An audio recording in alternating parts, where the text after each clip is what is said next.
7 বছর পর বাড়ি ফিরছেন খান বংশের বড় ছেলে সাজ্জাদুল খান আবির। বাড়ি ফিরছে বললে ভুল হবে, বিদেশ থেকে দেশে ফিরছেন আবির। এই 7 বছরে খান বাড়িতে ঘটে গেছে অনেক ঘটনা, যার সাথে সশরীরে যুক্ত নেই আবির, তবে আন্তিকভাবে প্রতিটা ঘটনায় জড়িয়ে আছে সে। আবিরের বাবা চাচা 3 জন। আবিরের বাবা সবার বড়, নাম আলী আহমদ খান। তানবীরের বাবা মেঝো, নাম মোজাম্মেল খান। ছোট চাচুর নাম ইকবাল খান। আবির তার বাবা মায়ের একমাত্র ছেলে। মেঝো চাচা মানে মোজাম্মেল খানের এক ছেলে এক মেয়ে। ছেলের নাম তানবীর খান, মেয়ের নাম মাহদিবা খান মেঘ। ছোট চাচার এক মেয়ে এক ছেলে, মিম আর আদি। এখনো তারা এলাকার যৌথ পরিবারগুলোর মধ্যে শ্রেষ্ঠ। বাড়ির সকলের প্রাণ যেন এক সুতোয় বাঁধা। 5 ভাই বোনের মধ্যে আবির সকলের চোখের মণি। আবিরের জন্মের পর তার বাবা মা দ্বিতীয় সন্তান নেওয়ার চিন্তা করেননি। এইচএসসি পর্যন্ত সে বাড়িতেই ছিল সবার নয়নের মণি। আবিরের চাঞ্চল্যে মেতে থাকতো খানবাড়ি। আচমকা যেন পরিবেশটা পাল্টে গিয়েছিল। 18 বছর বয়সে আবিরের হঠাৎ করে স্কলারশিপে বিদেশ পড়তে যাওয়া। বাড়িতে সকলের সাথে শারীরিকভাবে যেমন দূরত্ব বেড়েছিল, তেমন দূরত্ব বেড়েছিল মানসিকতার। 7 বছর পূর্বের আবিরের সাথে বর্তমান আবিরের আকাশ পাতাল পার্থক্য। দেখেও যেন চেনার উপায় নেই। 6 ফুট লম্বা ছেলেটা, গায়ের রং শ্যামলা, গাল ভর্তি ছাপদাড়ি, চুলের স্টাইল কোনো নায়কের থেকে কম না। তার ফ্যাশন আর লুক যে কোনো মেয়ে এক দেখাতেই প্রেমে পড়ে যাবে। প্রেমে পড়ে যাবে ঠিক না, পড়তে বাধ্য। প্লেনে বসে আবির অবলীলায় ভেবে যাচ্ছে অতীতে ফেলে আসা স্মৃতিগুলো। সেই চাঞ্চল্যকর মুহূর্তগুলো এখন শুধুই স্মৃতির পাতায়। মাকে রেখে এসেছিল সেই যৌবনের প্রথম দিক, যখন তার বয়স ছিল মাত্র 18। সেই সময় মাই ছিল তার একমাত্র বন্ধু। আজ সে 24 বছরের যুবক। এতগুলো বছরের একটা দিনও বাদ যায়নি যে মায়ের সাথে ফোনে কথা বলেনি সে। বাড়ির সকলের সাথেই মোটামুটি কথা বলার চেষ্টা করেছে। ছোটবেলার স্মৃতিগুলো ভাবতে ভাবতে দেশে পৌঁছে গিয়েছে আবির। এয়ারপোর্টে আবিরের বাবা আলী আহমদ খান আর তানভীর দাঁড়িয়ে আছে। তানভীর সম্পর্কে তার চাচাতো ভাই আর বয়সে 2 বছরের ছোট, কিন্তু দুইজনের বেস্ট ফ্রেন্ড আর কলিজার বন্ধু। তানভীর আবিরকে দেখেই দৌড়ে এসে জড়িয়ে ধরলো। এই 7 বছরে একবারের জন্য বাড়ি ফেরেনি আবির, তবে প্রতিনিয়ত কথা হতো আবির তানভীরের। আবির তার আব্বুকে সালাম করে জড়িয়ে ধরে। তারপর বাড়ি ফিরে 3 জন। বাড়িতে যেন হই হই রই রই ব্যাপার। হবেই না বা কেন? বাড়ির বড় ছেলে এত বছর পর বাড়িতে ফিরেছে। রান্নাঘরে বাহারি রকমের রান্নার ধুম পড়েছেন। মা চাচিদের হঠাৎ দরজায় আবিরকে দেখে সবার মধ্যে হইচই শুরু হয়ে গিয়েছে। আবিরের আম্মু দৌড়ে এসে জড়িয়ে ধরলেন ছেলেকে। আবেগে আপ্লুত হয়ে মাকে জড়িয়ে ধরলো আবির। মমতাময়ী মাকে সেই 7 বছর আগে ছুঁয়েছিল। আজ এত বছর পর মায়ের ছোঁয়া পেল আবির। মা চাচিদের সালাম করলো। সোফায় বসিয়ে ছেলেকে একের পর এক শরবত নাস্তা দিতে ব্যস্ত সবাই। এরই মধ্যে উদয় হলো মিম আর আদির। মিমের বয়স 14 বছর, তার ছোট ভাই আদিরের বয়স মাত্র 10 বছর। আদি এই বাড়ির সবচেয়ে ছোট। আবির যখন দেশ ছেড়েছিল তখন আদির 3 বছর বয়সের ছিল মাত্র।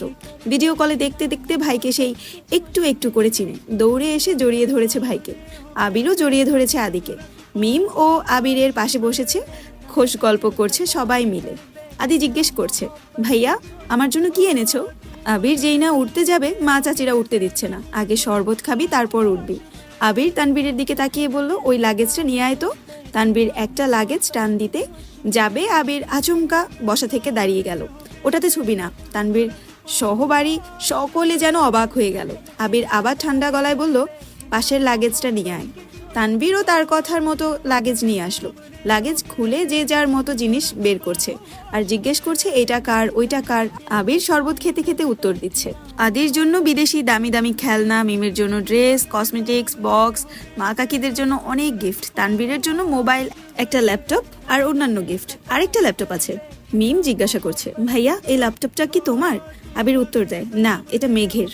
মেঘের মা হালিমা খান জিজ্ঞেস করলেন, মেঘের ল্যাপটপ কি দরকার বাবা? আবির বলল, ওর তো এইচএসসি পরীক্ষা শেষ, সামনে অ্যাডমিশন টেস্ট আছে, অনেক কিছু জানার বা পড়ার দরকার আছে। মোবাইল দেখে পড়ার থেকে ল্যাপটপে সুবিধা হবে বেশি, তাই নিয়ে আসলাম। তখনই মিম বলে উঠলো, আমার জন্য নিয়ে আসতা একটা। আবির অবলীলায় হেসে উত্তর দেয়, তোর 18 বছর বয়স হলে তোকেও কিনে দিব, চিন্তা করিস না। মিম খুশিতে গদগদ হয়ে বলল, ধন্যবাদ ভাইয়া। বাড়ির হইচই শুনে ঘর থেকে বের হলেন ছোট চাচা ইকবাল খান। আবির চাচুকে দেখেই সালাম করতে যায়। চাচু বাধা দিয়ে জড়িয়ে ধরলেন ভাতিজাকে। ইকবাল খান বাড়ির সকলের দিকে এক পলকে তাকিয়ে নরম স্বরে বললেন, এতদিনে এই বাড়িটা পরিপূর্ণ হলো। ইকবাল খানের জন্য আনা উপহার আবির নিজ হাতে চাচুকে দিল। বাকিদের জিনিসগুলো একটা একটা করে দিল আবির। মেঝো চাচু মানে মোজাম্মেল খান বাসায় নেই, তাই ওনার জন্য আনা গিফট যত্ন করে রেখে দিল আবির। লাগেজে পড়ে আছে একটা বক্স, যেটা র্যাপিং পেপারে মোড়ানো, আর একটা শপিং ব্যাগ। আদি জিজ্ঞেস করছে, ভাইয়া এটা কার? আবির ল্যাপটপের পাশের বক্সটা আর শপিং ব্যাগটা রেখে দিয়ে উত্তর করলো, এগুলো মেঘের, দিয়ে দিও, আমি রুমে যাচ্ছি। ইকবাল খান এক পলক সবার দিকে তাকিয়ে জিজ্ঞেস করলো, মেঘ কোথায়? হালিমা খান উত্তর দিলেন, ও তো কোচিংয়ে গেছে, এতক্ষণে তো চলে আসার কথা। আবির বাকি দুইটা লাগেজ নিয়ে উঠতে চাচ্ছিল, হঠাৎ পিছন ফিরে মায়ের দিকে তাকিয়ে প্রশ্ন করলো, আমি কোন রুমে থাকবো? ছেলের এমন প্রশ্নের জন্য মা হালিমা খান হতভম্ব হয়ে পড়লেন। তৎক্ষণাৎ স্বাভাবিকভাবে উত্তর করলেন, তোর রুম তোরই আছে, আজ সকালেই পরিষ্কার করা হয়েছে। আবির কোনো কথা না বলে দুই লাগেজ নিয়ে উঠতে গেলে তানভীর এগিয়ে আসে, আমায় দাও, আমি নিয়ে যাচ্ছি। আবির একটা লাগেজ তানভীরের দিকে এগিয়ে দেয়, নিজে আরেকটা লাগেজ সযত্নে সিঁড়ি দিয়ে উঠতে থাকে। ততক্ষণে দরজায় এসে উপস্থিত হয় এই বাড়ির বড় মেয়ে মাহতিবা খান মেঘ। মিম মেঘকে দেখে দৌড়ে এসে বলে, আপু আপু, আবির ভাইয়া এসেছে। মেঘ সিঁড়ির দিকে তাকায়, লম্বা স্বাস্থ্যবান সুপুরুষ দেহি একজন হাতে লাগেজ নিয়ে সিঁড়ি দিয়ে উঠছে, শুধু পিছনটা দেখা যাচ্ছে। মেঘ ভিতরে ঢুকে সবার হাতে গিফট দেখে এদিক সেদিক তাকায়। ততক্ষণে আবির নিজের রুমে চলে গিয়েছে। মেঘের মা হালিমা খান মেয়ের দিকে এগিয়ে এসে, তোর জন্য গিফট এসেছে। মেঘ তাকিয়ে বলল, কি গিফট? সোফায় রাখা ল্যাপটপের দিকে চোখ পড়ে মেঘের, ছুটে যায় ল্যাপটপের কাছে, এটা কি আমার? মিম, হ্যাঁ আপু, এটা তোমার, বক্সটা আর শপিং ব্যাগটাও তোমার। ল্যাপটপটা ঘুরিয়ে ফিরিয়ে দেখছে মেঘ, যেন আকাশ কুসুম কিছু পেয়ে গেছে। তারপর শপিং ব্যাগটা একটু খুলে দেখলো, দুইটা ড্রেস। মনে হচ্ছে সে ল্যাপটপ আর বক্সগুলো নিয়ে রুমের দিকে চলে যায়। এত বছর পর নিজের রুমটা আশ্চর্য নয়নে দেখছে আবির। সেই পরিচিত গ্রাম, যেখানে সে নিজের জীবনের 12টা বছর কাটিয়েছিল। সেই রুমটা ছিল তার একান্ত ব্যক্তিগত, আজও তাই আছে। একটা জিনিসও এদিক সেদিক হতে দেননি আবিরের মা মালিহা খান। এমনকি রুমে বছরের পর বছর তালা দিয়ে রেখেছেন তিনি।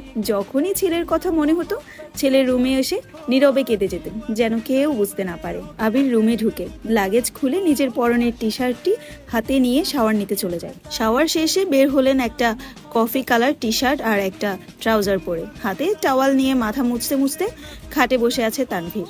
লাগেজ নিয়ে এসে রুমেই বসে আছে সে। তানভীরকে দেখে আবির জিজ্ঞেস করছে, কি হলো, কিছু বলবি?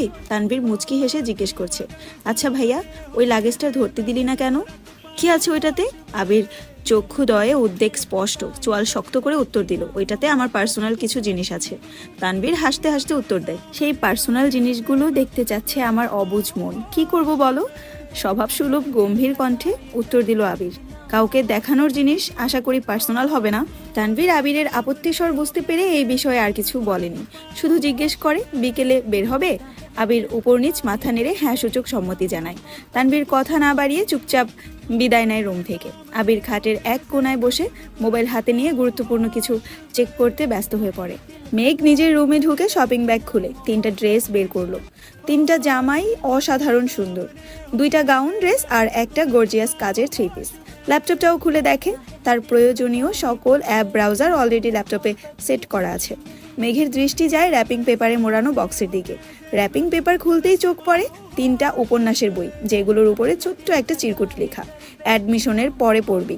তার সাথে একটা ছোট্ট বক্স, যেখানে এক বক্স রঙিন পাথর। মেঘের এই পাথরগুলো ছোটবেলায় খুব পছন্দ ছিল।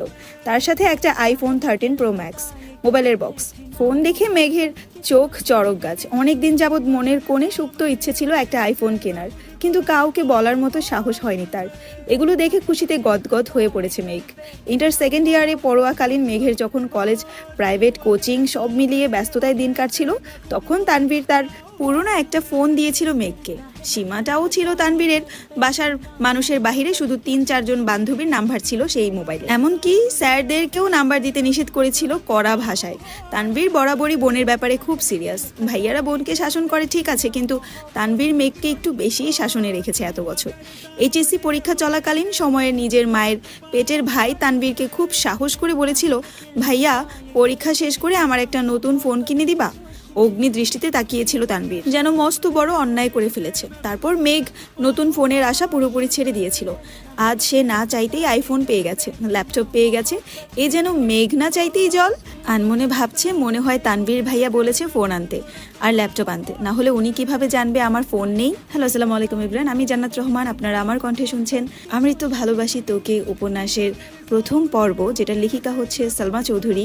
আমার কণ্ঠে যদি গল্পটা আপনাদের ভালো লেগে থাকে অবশ্যই শেয়ার করে দিবেন এবং ফলো দিয়ে পাশে থাকবেন, যাতে করে সবগুলো পর্ব সবার আগে আপনাদের কাছে পৌঁছায়। সবাই ভালো থাকবেন, সুস্থ থাকবেন, আর আমাকে অবশ্যই জানাবেন এই গল্প